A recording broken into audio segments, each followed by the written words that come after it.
आई भैया होली के महीना में सबकर मिजाज होली के रंग में रंगा गइल बा। हम सब मिलजुल करके होली खेले के बा और खूब मस्ती मजाक करे के बा। यही मिजाज में हमरा देने से एगो भाव लागता।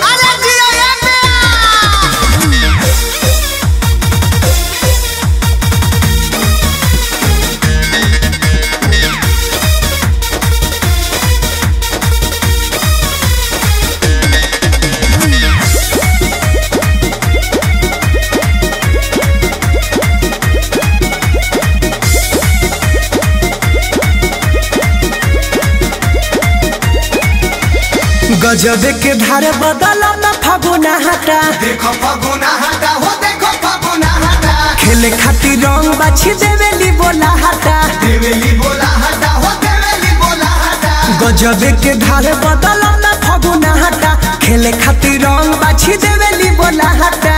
अरे मैयो के गोरिया के भिजता फुहारा में, रंग छपरा के बरसता यारा में, रंग छपरा के बरसता यारा में, रंग छपरा के बरसता यारा में।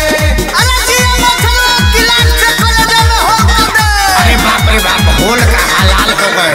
होली है भाई, होली है, सारा लारा होली है भाई, होली है।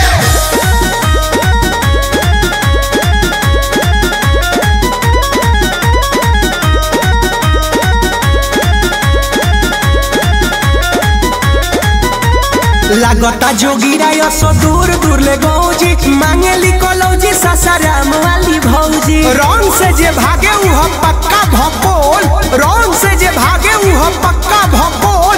होली तो होवे हिलौले के बोल बोल।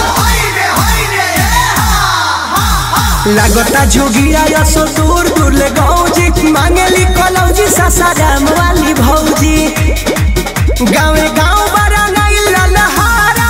रंग छपरा के बरसता यारा में, रंग छपरा के बरसता यारा में, रंग छपरा के बरसता यारा में।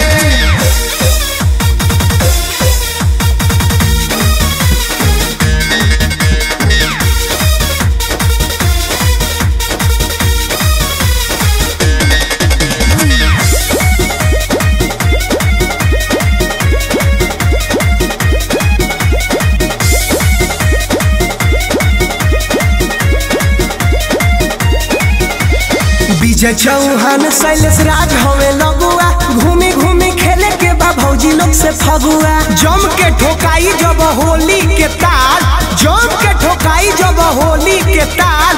पूरी गुलाल बुलू पियर हरा लाल झाल, झम झम बाजी झम झम। रोशन सिकंदर विजय लागता लोग लगुआ, घूमी घूमी घरे घरे खेले के बा फगुआ।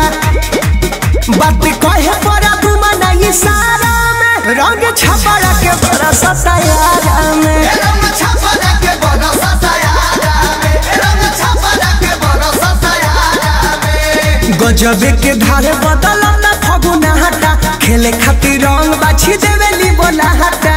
अरे मैयो के गोरिया के भिजता फुहारा में, रंग छपरा के बरसता यारा में।